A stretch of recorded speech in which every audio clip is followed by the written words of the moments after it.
গল্পটাতে মানুষ ডেডিকেটেড থাকলে, আত্মবিশ্বাস থাকলে সে কতটুকু সামনের দিকে আগাইতে পারে এটার মানে একমাত্র উদাহরণ হচ্ছে নায়ক মান্না। ফোন দিল, বললো যে কালকে কি রুবেল ভাইয়ের এনে গেছিলেন নাকি? রুবেল ভাই বলছে। আমি বললাম কি বললো, রুবেল ভাইয়ের কনফার্ম করছেন? আমি বললাম রুবেল ভাইয়ের গল্পটা শুনাইছি, টাকা টুকার ব্যাপারটা তো আমি আলাপ করি না, ডাবলু ভাই আলাপ করবে। কখন ভাই আমি একটা জুয়া খেলতে চাই। সে তো গল্প না। আমি বললাম কি জুয়া? আমি 6 লাখ টাকাই নিব, ছবি রিলিজের পর ছবি যদি বাম্পার হিট হয় তাহলে আমি 6 লাখ টাকা নেবো, নাহলে কোনো টাকাই নিব না। ডাবলু ভাইরে বলেন আমিই করবো ছবিটা, ওইভাবে কন্ট্রাক্ট। ছবি রিলিজ হলে, ছবি বাম্পার হিট গেলে আমি 6 লাখ টাকা নিব, দিবে আমাকে, আর নাইলে আমি কোনো টাকাই নিব না। 5 লাখ 10 লাখের দরকার নেই। বলেন আপনি বলে আমি নামলাম না, আমি ডাবলু ভাইরে ফোন দিয়ে কইলাম। এখন এটা প্রডিউসার একটু লজ্জাও পাইছে।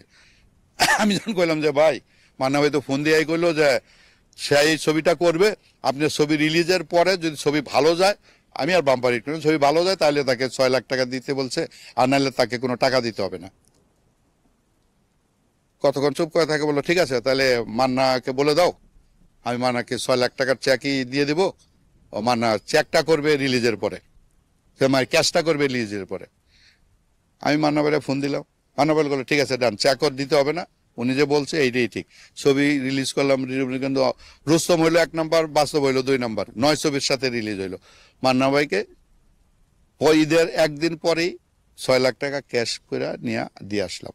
তো এখন দেখেন, সে যে 1 লাখ টাকার ব্যাপার, সে না হইলে যেহেতু দিবে না প্রডিউসাররা, সে করতো না। প্রডিউসারের কাছ থেকে 6 লাখ টাকা নেওয়ার জন্য সে কতটা কনসিয়াস, কারণ সিনেমা হয়েছে আনসার্টেন, ভালো নাও যেতে পারতো, না গেলে সে 5 টাকাও পাইতো না। এই রকম ঝুঁকি নিয়ে মান্না সাহেব কাজ করে। মান্না সাহেব সবসময় সিনেমা নিয়ে ভাবতো। সে এমনও করতো যে এই প্রডিউসার যে আর হয়তো 10 লাখ টাকা ইনভেস্ট করলে তার এই প্রজেক্টটা শেষ হয়ে যাবে, প্রডিউসারকে রায় কেন বলতো আমি আপনাকে 10 লাখ টাকা দিলাম, শর্ত একটা, ছবিটা ঈদে রিলিজ করতে হবে, ছবিটা ভালো আছে ঈদে রিলিজ করবেন, আমি ছবিটা শেষ করে দিতেছি আমার টাকা দিয়ে, রিলিজের পর আমার টাকা দিয়ে দিই।